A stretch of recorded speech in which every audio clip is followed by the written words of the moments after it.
Seperti warna-warna bangunan khas Tiongkok, hampir seluruh bagian Masjid Cheng-ho didominasi warna merah, di antara konfigurasi hijau dan kuning yang terpadu harmoni.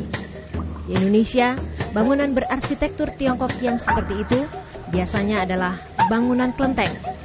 Sepintas, Masjid Cheng-ho memang seperti kelenteng. Yang menandainya sebagai masjid adalah tulisan Allah di atas stupa bangunan.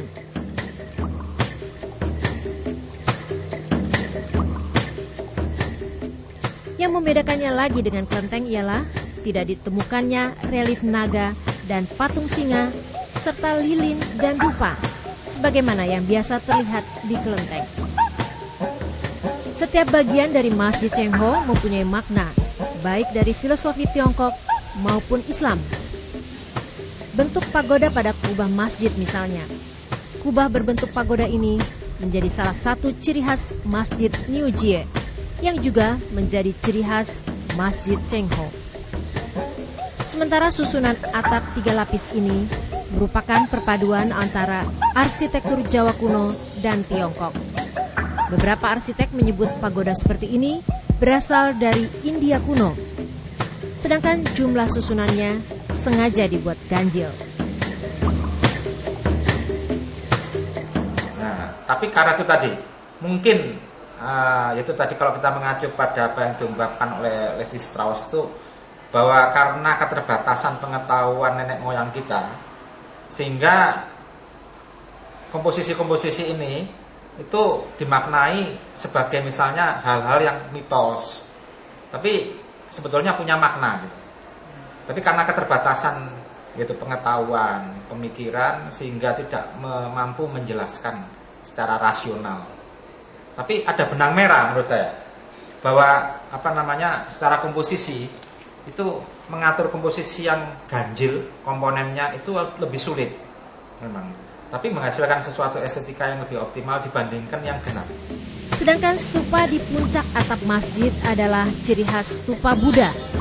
Tidak ada penjelasan apa maknanya, namun tulisan Allah di atas stupa mengesankan toleransi di antara pemeluk agama, sekaligus menjadi bukti akulturasi budaya Tiongkok dengan Islam. Kalau kita lihat dalam proses akulturasi budaya, dalam artian akulturasi desain yang dipengaruhi oleh budaya Tionghoa maupun budaya Islam, ini tercermin pada arsitektur Masjid Cheng-ho.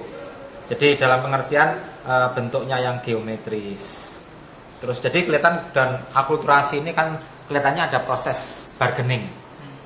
Jadi ada proses bargaining di mana perpaduan itu yang jelas bahwa sebagai masjid tentunya berprinsip terhadap aturan-aturan masjid sendiri.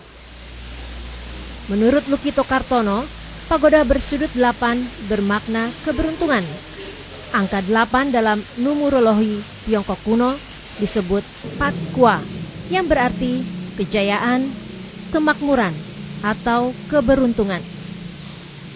Selain filosofi budaya, Masjid Cheng-ho juga memiliki nilai falsafah religi yang dalam. Secara keseluruhan, bangunan masjid ini berukuran 21 kali 11 meter.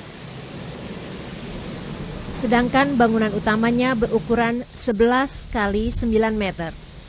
Konon, angka 11 adalah ukuran Ka'bah saat pertama kali dibangun, sedangkan angka 9 melambangkan Wali Songo, para wali yang menyebarkan Islam di tanah Jawa.